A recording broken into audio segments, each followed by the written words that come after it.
하나님, 우리의 삶을 보호하시고 또 인도하시고 하나하나 주관하시는 하나님께 기도하오니 지금 출타 중인 사람들과 또 몸이 아파서 나오지 못한 분들 주님 특별히 기억해 주시옵소서. 그들이 어디에 있든지 주님을 앙망하는 마음을 가지고 주의를 보낼 수 있게 허락해 주시옵고, 특별히 몸이 아픈 자들에게 주님 함께 하셔서 그들이 하루빨리 회복하여 하나님 섬기는데 조금도 부족함이 없는 삶을 살 수 있도록 주님 인도하여 주시고 축복하여 주시옵소서. 무엇보다도 요즘 코비드 병이 또다시 전염이 많이 되고 있습니다. 주님, 소망교회 성도들 특별히 보호해 주시고 인도해 주셔서 그 병으로 인하여 어려움을 당하거나 생명을 잃는 사람이 단 한 명도 없도록 주님께서 특별히 은혜 내려주시옵고 보호해 주시옵소서.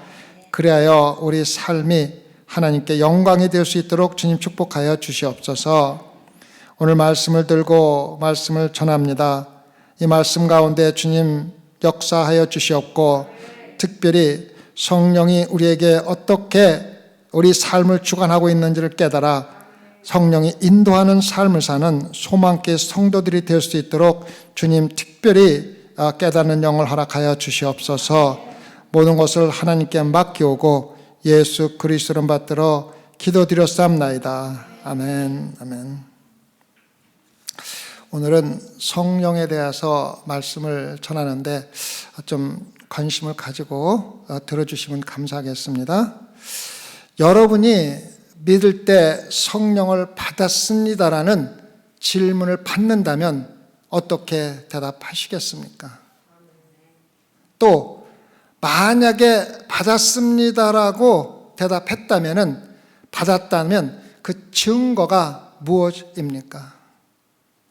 오늘 말씀을 통하여 여러분이 이 두 질문에 대한 답을 찾을 수 있기를 바랍니다. 사도행전 19장 1절과 2절을 보면 아볼로가 고린도에 있을 때에 바울이 웃지방으로 다녀 에베소에 와서 어떤 제자들을 만나 가로되 너희가 믿을 때에 성령을 받았느냐? 가로되 아니라 우리는 성령이 있음도 듣지 못하였노라. 에베소에 있는 성도들은 성령에 대한 이야기를 듣고 무슨 말을 하는지 도대체 알 수 없다고 이야기를 합니다. 이것은 단순히 에베소에 있는 성도들의 문제가 아닙니다. 불행하게도 오늘날도 교회를 다니는 대부분의 사람들이 성령에 대한 이야기를 듣고 무슨 말을 하는지 전혀 알지 못합니다. 에베소 성도들이 예수 그리스도의 새로운 계시가 필요했고 성령이 이미 오순절날 강림했다는 사실을 아는 것이 필요했던 것 같이 여러분과 저는 믿는 성도들로서 반드시 성령을 받아야 한다는 것을 깨닫는 시간 되기를 기도하는 바입니다. 그래서 에베소 성도들은 성령을 받기 위해서 새로운 관계가 필요했습니다. 세례 요한과의 관계가 아니라 예수 그리스도와의 관계입니다. 사도행전 19장 3절과 4절을 보면 바울이 가로되 그러면 너희가 무슨 세례를 받았느냐? 대답하되 요한의 세례로라. 바울이 가로되 요한이 회개의 세례를 베풀며 백성에게 말하되 내 뒤에 오시는 이를 믿으라 하였으니 이는 곧 예수라. 에베소 성도들은 예수 그리스도에 대하여 요한을 통해서 알고 있었지만 성령이 임했다는 그 사실을 전혀 알고 있지 않았습니다. 바울이 이 사람들이 성령에 대하여 아무것도 모른다는 것을 깨달았을 적에 그 사람들에게 성령에 대한 신학적인 교훈을 가르치지 않았다는 사실을 우리가 잘 알아야만 합니다. 대신에 무엇을 했습니까? 예수 그리스도의 인격과 사역과 그리고 예수 그리스도 안에 거한다는 것이 무엇을 의미하는지에 대해서 교훈을 주었습니다. 이 말은 무엇이냐면은 예수 그리스도를 아는 것이 바로 성령을 아는 것이라는 것을 우리에게 가르쳐주고 있다는 것입니다. 사실 많은 사람들이 교회를 다니면서 성령을 영화롭게 하고 영광스럽게 하기 위한 노력으로 성령의 사역과 성령의 선물과 성령의 기적을 추구하고 있습니다. 대단히 좋은 것이며 옳은 신앙생활입니다. 그러나 예수 그리스도께서 친히 성령의 사역에 대해 말씀하신 것을 우리가 기억해야만 합니다. 성령의 사역이 뭔지를 알지 못하고 잘못 섬기면은 사이비에 빠질 확률이 크다는 것입니다. 요한복음 16장 13절과 14절에서 예수님은 제자들에게 이렇게 말씀하셨습니다. 그러나 진리의 영이 오시면 그가 너희를 모든 진리 가운데로 인도하시리니 그가 자의로 말하지 않고 오직 듣는 것을 말하시며 장래의 일을 너에게 알리시리라. 그가 즉 예수 그리스도의 영광을 나타내리니 예수 그리스도의 것을 가지고 너희에게 알리겠음이라. 성령은 예수 그리스도가 말하는 것을 말하고 예수 그리스도의 영광을 나타내기 위하여 이 세상에 보내심을 받은 하나님입니다. 전적으로 성령님께 기도와 관심을 집중시키는 사역과 사역자들을 조심해야 합니다. 오직 성령께만 기도한 것 같이 행하는 것을 조심해야 한다는 것입니다. 성령은 예배의 주체가 절대로 되기를 원하지 않으십니다. 하나님께서 원하지 않으십니다. 성령은 아들과 아버지와 동등하게 신성하신 하나님이시지만 성령의 역할은 삼위일체 안에서 아들, 즉 예수 그리스도의 영광을 나타내는 것이 바로 성령의 역할입니다.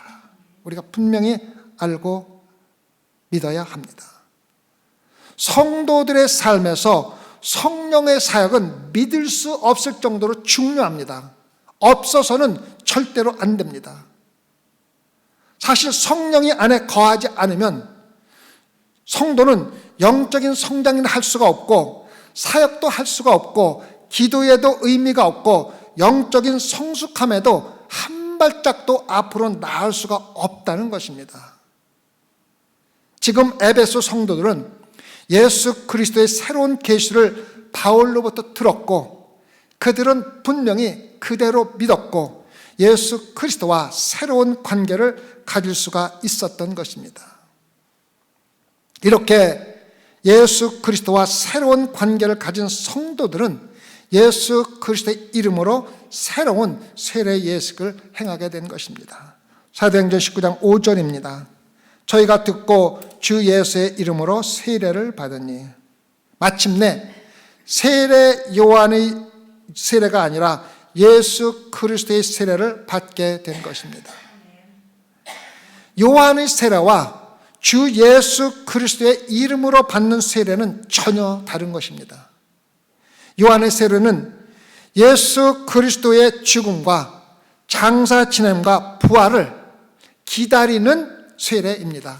아직 오지 않은 것입니다. 하지만 주 예수 그리스도의 세례는 예수 그리스도의 죽음과 장사 지냄과 부활이 이미 이루어진 완성된 사역이라는 것을 믿고 받아들이는 세례입니다. 요한의 세례는 단순히 죄를 회개하는 세례입니다. 주 예수 그리스도의 세례는 회개 단계를 넘어서 거듭나는, 다시 태어나는 경험을 하는 것을 의미합니다. 요한의 세례는 약속된 성령을 기다리는 것이었습니다.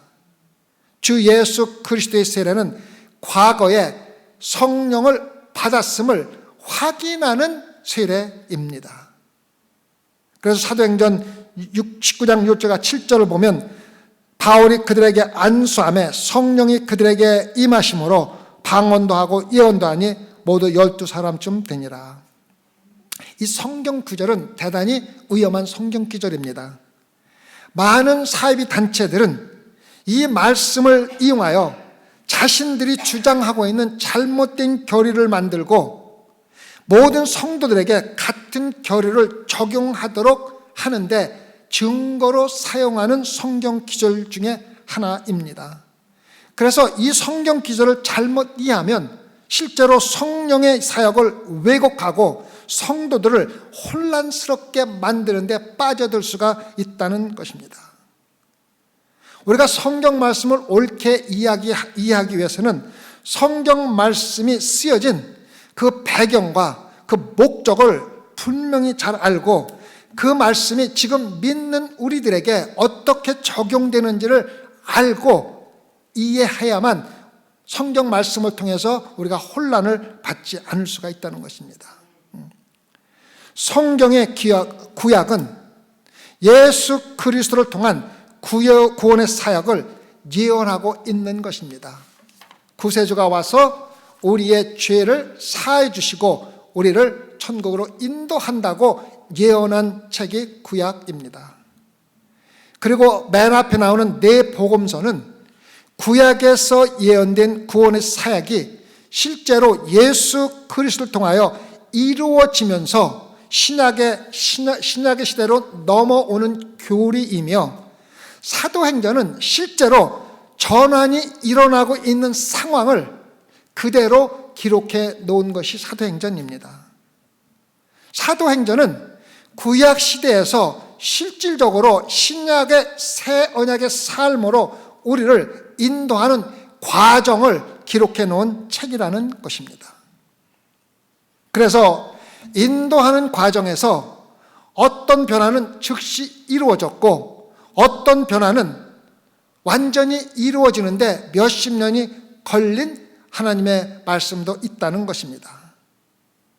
복음서에서는, 네 복음서에서는 교회가 세워질 것이라고 예언되어졌고, 사도행전에서는 교회가 실제로 세워졌으며, 서신서에서는 교회에게 가르침을 주는 것이 바로 서신서의 역할입니다.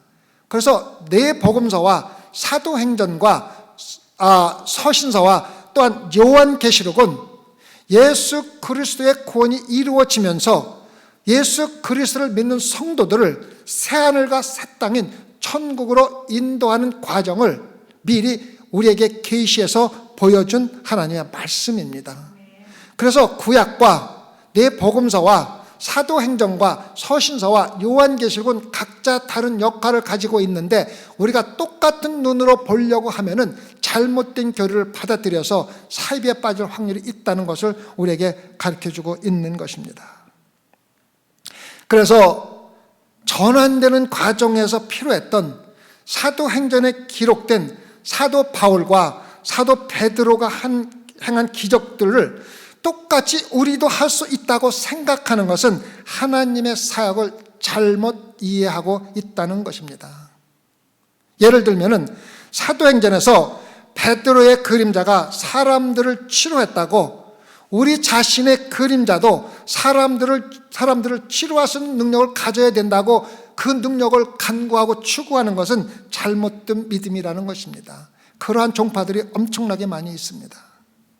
사도행전에서 사도 바울이 손수건을 가지고 사람들을 치유했던 것 같이 지금도 내 손수건을 가지고 사람들을 치료할 수 있기를 바라고 그러한 교리를 따르는 것은 전적으로 어리석은 믿음이라는 것을 우리에게 가르쳐주고 있는 것입니다. 전환 과정을 기록한 사도행전에서 일어났던 모든 일들이 신약 시대에 살고 있는 우리 성도들에게 똑같이 일어나야 한다는 성경적인 교리를 만들어내는 것은 참된 예수 그리스도의 진리를 이해하는 데 대단히 큰 혼란을 일으킬 뿐입니다. 사도행전에서 똑같은 상황에서 똑같은 순서로 일어나지 않고 있다는 것을 사도행전을 전부 읽어보면 우리는 쉽게 깨달을 수가 있습니다. 예를 들어 보겠습니다. 성령을 받기 위해서 항상 안수가 필요합니까? 사도행전 19장에 따르면 바울이 안수할 때 성령이 임했습니다. 그런데 사도행전 10장 43절과 44절을 보면 저에 대하여 모든 선지자도 증거하되 저를 믿는 사람들이 다 그 이름을 힘입어 죄사함을 받는다 하였느니라. 베드로가 이 말을 할 때에 성령이 말씀 듣는 모든 사람에게 내려오시느니라 얘기했습니다. 말씀을 듣는 자에게 성령이 임했으며 성령을 받기 위해서 반드시 안수가 필요하다고 주장하는 것은 잘못된 믿음이라는 것을 알아야 한다는 것입니다.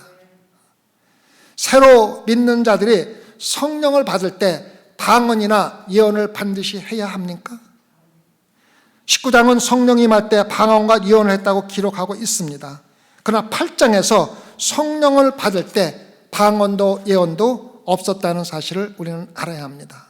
8장 15절과 17절을 보면 그들이 내려가서 저희를 위하여 성령 받기를 기도하니 이는 아직 한 사람도 성령 내리신 일이 없고 오직 주 예수의 이름으로 세례만 받을 뿐이더라. 이에 두 사도가 저에게 안수하며 성령을 받는지라. 성령을 받을 때 방언도 예언도 없었다는 것을 우리가 알 적에 반드시 방언과 예언을 해야만 성령태를 받았다고 주장하는 것은 잘못된 것입니다. 이런 종파들이 대단히 많습니다. 위치타에도 방언을 하지 못하면 구원을 못 받았다고 이야기하는 종파들이 사람들이 있습니다. 그것은 잘못됐다는 것을 우리가 알아야만 합니다.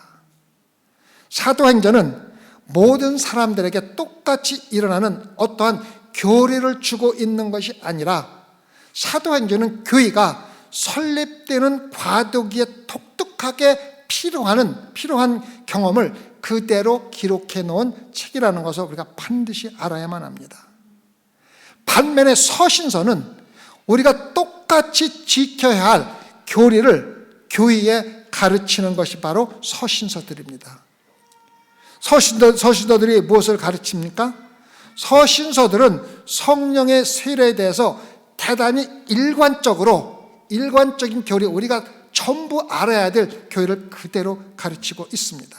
첫 번째, 성령 세례를 통하여 즉시로 예수 그리스도와 한 몸이 되고 구원받은 모든 성도들은 성령을 받고 서로 또한 한 몸이 된다는 것을 우리에게 가르쳐주고 있습니다. 다시 말하면 예수 그리스도가 교회의 지체이며 성령을 받은 자들은 예수 그리스도와 한 몸이 되고 온 지체로서 성령을 받은 성도들도 서로 하나가 되어야 한다는 것입니다. 고린도전서 12장 13절을 보면 우리가 유대인이나 헬라인이나 종이나 자유자나 다 한 성령으로 세례를 받아 한 몸이 되었고 또 다 한 성령을 마시게 하였느니라. 실제로 로마서 8장에서 성령 세례를 받지 않고는 구원조차 받을 수 없다고 알려줍니다. 로마서 8장 9절을 볼까요? 만일 너희 속에 하나님의 영이 거하시면 너희가 육신에 있지 아니하고 영에 있나니 누구든지 그리스도의 영, 즉 성령이 없으면 그리스도의 사람이 아니니라. 성령을 받지 못하면 그리스도인이 될 수 없다는 것입니다. 제 말씀이 아니고 성경 말씀입니다. 성령 세례는 잘 들으시기 바랍니다. 예수 그리스도를 영접하는 순간에 일어나는 보이지 않는 사건입니다. 여러분이 성령 세례를 받고 예수 그리스도 지체 안으로 들어가는 것이 바로 성령 세례입니다. 그리고 성령은 여러분과 저 안에서, 다시 말하면 구원받은 사람 성도 안에서 항상 거하는 것입니다.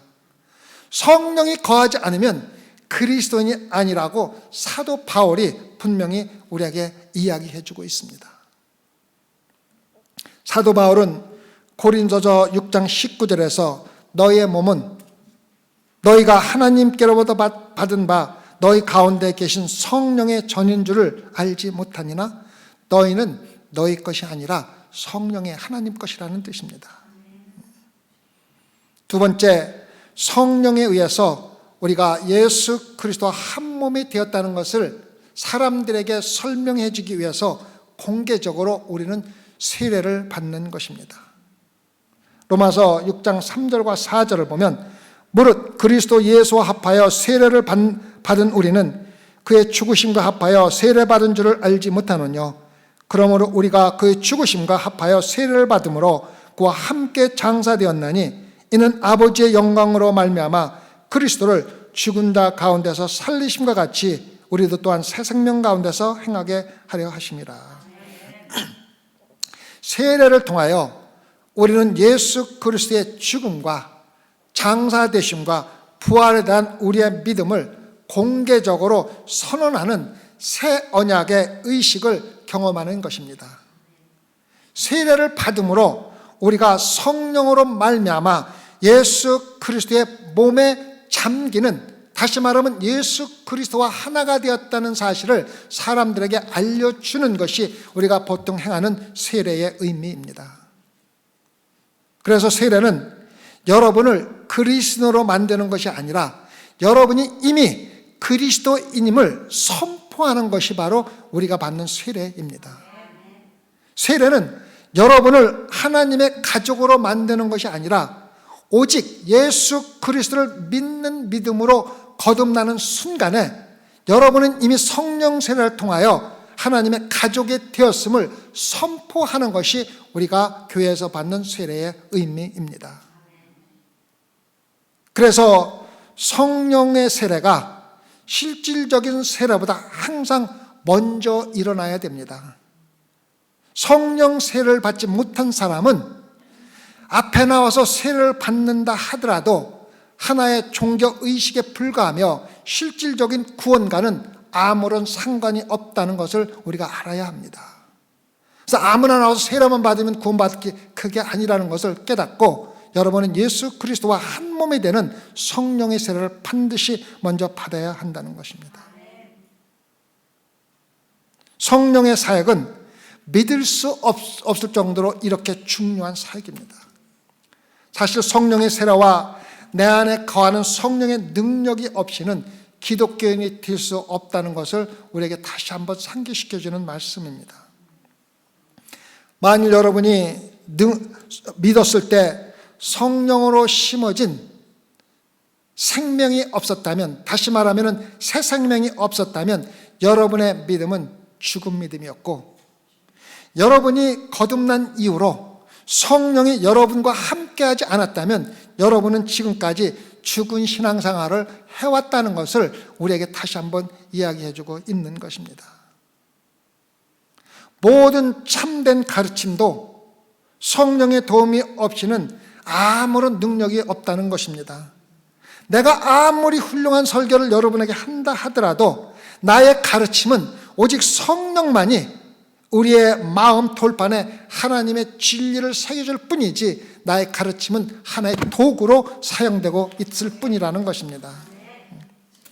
그래서 잘 들으시기 바랍니다. 실질적으로 우리의 신앙생활은 우리가 열심히 하려고, 잘 하려고 노력하는 것이 아니라 우리 안에 거하는 성령의 인도하심에 따라서 무슨 일을 하든 기쁨과 즐거움으로 행하면서 자연스럽게 성화되어가는 삶이라는 것입니다. 이것이 신앙생활입니다. 그래서 여러분들이 내 자신의 노력만으로 열심히 신앙생활을 하는 사람은 언젠가 지치고 힘들어 넘어지게 된다는 것을 우리에게 가르쳐주고 있습니다. 반드시 넘어집니다. 왜? 힘듭니다.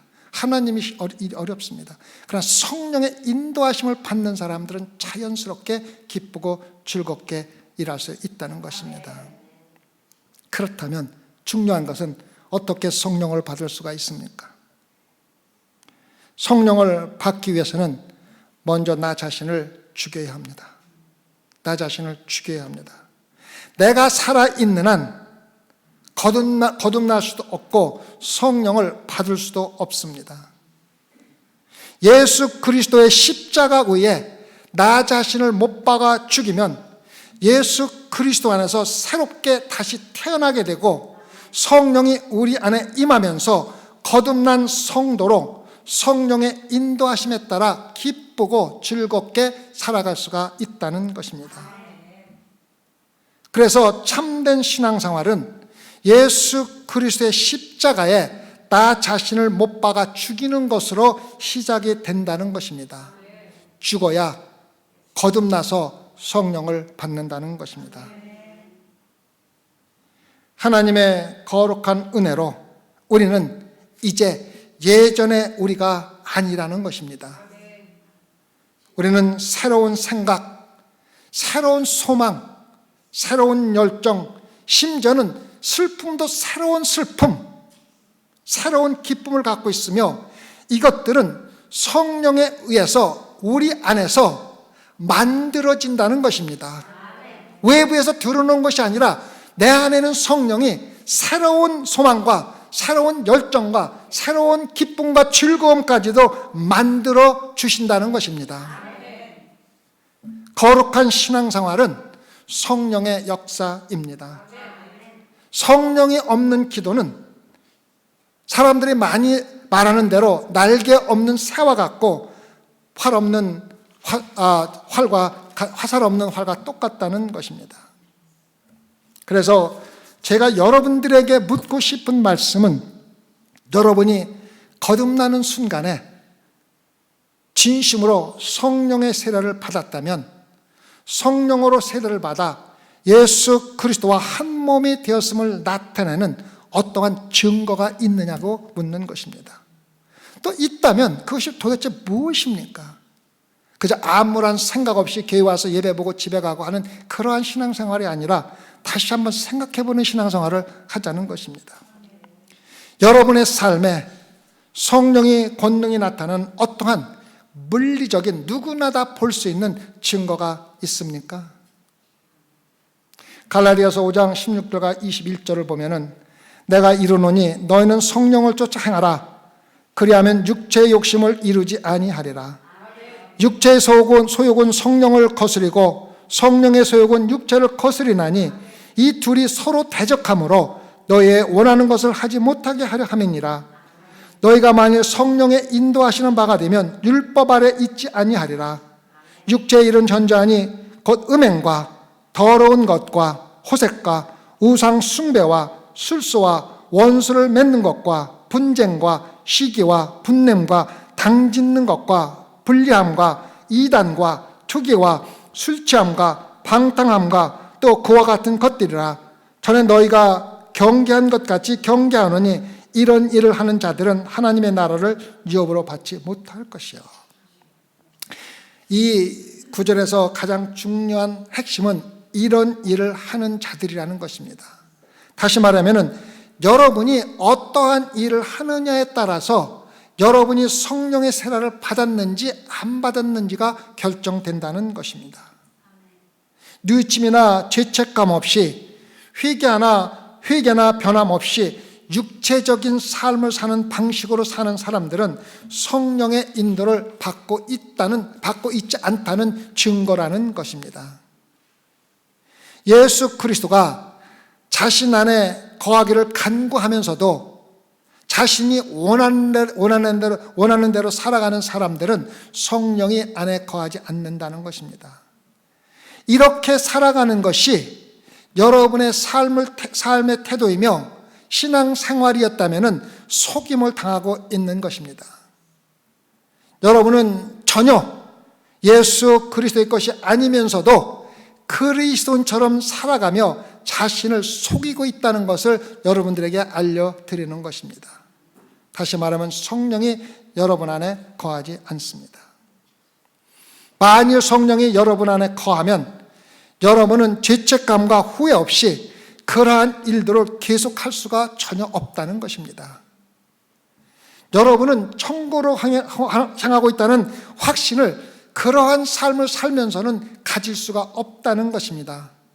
대신에 지옥과 심판으로 향하고 있다는 믿을 만한 충분한 증거가 도리어 되고 있다는 것을 여러분이 알아야 합니다. 잔 칼빈은 우리가 믿음으로 구원을 받지만 구원하는 믿음은 결코 혼자가 아니라고 이야기를 하면서 이것을 잘 설명해 주고 있습니다. 구원하는 믿음은 세상의 육신의 행실을 물리치는 것이 구원의 행실입니다. 참된 성도가 육체의 뜻대로 살면 반드시 죄책감과 후회가 생길 뿐만 아니라 용서를 받고 싶은 갈망이 항상 있고 죄를 슬퍼하는 성령과의 교제가 회복되기를 갈망하면서 하나님께 간구하게 된다는 것입니다.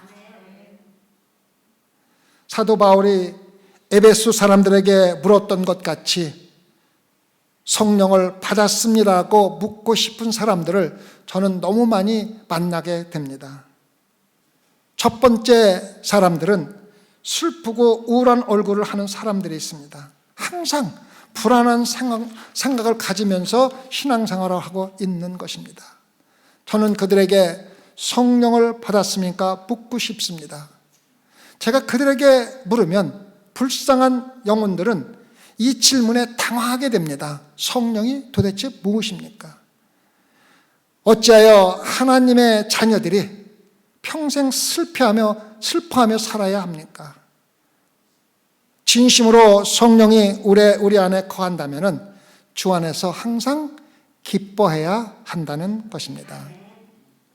두 번째는 타고난 불평자이며 거듭났다고 이야기한 후에도 불평하는 습관을 포기하지 않는 사람들입니다. 저는 때때로 교회에서 불평하는 사람들을 볼 때마다 저 사람은 물로 세례를 받는 대신에 식초로 세례를 받았으면 좋겠다고 생각할 때가 참 많이 있습니다. 불평만 하는 사람들에게 성령을 받았습니까? 묻고 싶습니다. 세 번째, 화를 내다가 그 후에 매우 후회하는 사람들이 있습니다. 많은 사람들이 화가 나서 다른 사람들에게 상처가 주는 말을 하고 화가 풀리면 순간에 후회를 하며 말로 사과를 합니다. 그러나 아무리 좋은 말로 사과를 한다 할지라도 이미 상처받은 그 상처는 말로 회복되기가 힘들다는 것을 알아야 합니다. 여러분이 다음에 화가 날 때 자신에게 물어보십시오. 내가 과연 성령을 받았습니까? 한번 질문해 보시고 화를 내시기 바랍니다. 네 번째, 세속적인 오락에 빠지지 않으면 행복할 수 없는 사람들입니다. 세상 것을 갖지 않으면 행복해지지 않는 사람들에게 묻고 싶습니다. 성령을 받았습니까? 마귀의 장난에 놀아나면서도 성령과 계속 함께하고 있다고 주장하는 사람들에게 당신이 성령을 받았습니까? 다시 한번 묻고 싶은 것입니다. 다섯 번째, 물질에 탐욕스러운 사람이 자신의 이익을 계산하면서 다른 사람들을 이용하고 있을 때 성령을 받았습니까? 질문하고 싶습니다. 이제 성령이 안에 거하고 영적으로 성장하고 성령께 복종하는 사람의 삶에 대해서 말씀을 드리겠습니다. 자신의 삶 가운데 성령을 받았다는 증거를 나타내며 살아가는 사람들에게 대해서 여러분들에게 말씀드리고자 하는 겁니다. 그들은 아침에 하나님을 찬양하며 종달새가 하늘을 높이 날아가듯이 높이 날아가는 사람들입니다. 그들은 공경에 처한 상황에서도 하늘에 계신 아버지의 뜻에 순종하는 의로운 삶을 사는 사람들입니다. 그들은 성령의 증거가 분명하며 성령을 받았는지에 대해서 물을 필요가 없습니다. 증거가 말해주고 있습니다. 그래서 우리는 가만히 서서 그들 안에 있는 성령의 역사를 존경하며 그들을 칭찬해 줄 수밖에 없는 것입니다. 갈라디아서 5장 22절과 23절을 여러분들이 암송했으면 좋겠습니다. 오직 성령의 열매는 사랑과 희락과 화평과 오래 참음과 자비와 양성과 충성과 온유와 절제니 이 같은 것을 금지할 법이 없느니라. 이것들은 성령이 여러분의 삶을 다스리고 있다는 기적의 증거입니다. 쉽지 않은, 볼 수 없는 기적입니다.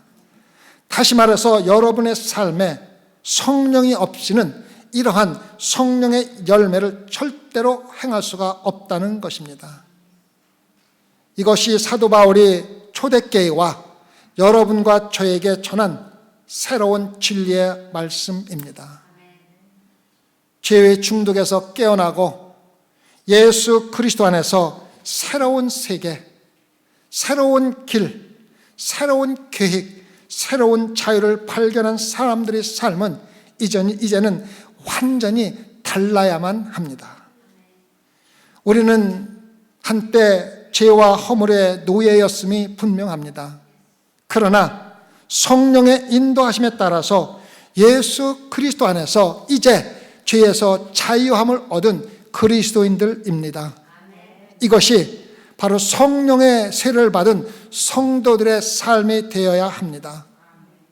예수 그리스도를 믿고 구원을 받은 여러분과 저는 반드시 성령의 열매를 보여주는 삶으로 성령 받은 증거를 나타나며 신앙생활해야 하나님께 영광이요 우리에게는 기쁨이 될 수 있다는 것을 마음에 새겨두시길 바라고 갈라디아서 5장 22절과 23절을 반드시 암기해 주시기를 부탁을 드리겠습니다. 기도하십시다. 하나님 아버지, 오늘 말씀 가운데 각자 안에 있는 성령님께서 깨닫는 영으로 깨달을 수 있게 허락해 주심을 감사를 드립니다. 이제 이 말씀을 마음에 새기면서 성령을 받지 못한 자는 구원도 받지 못한 자임을 깨닫고 성령의 열매를 맺는 소망교회 성도되도록 특별히 하나님께서 인도하여 주시옵소서. 그래야 소망교회 성도들 간에는 항상 하나님의 원하시는 성령의 열매를 보면서 서로 기쁨과 즐거움으로 신앙생활을 하시도록 축복하여 주시옵소서. 감사하며 예수님 받들어 기도드렸사옵나이다.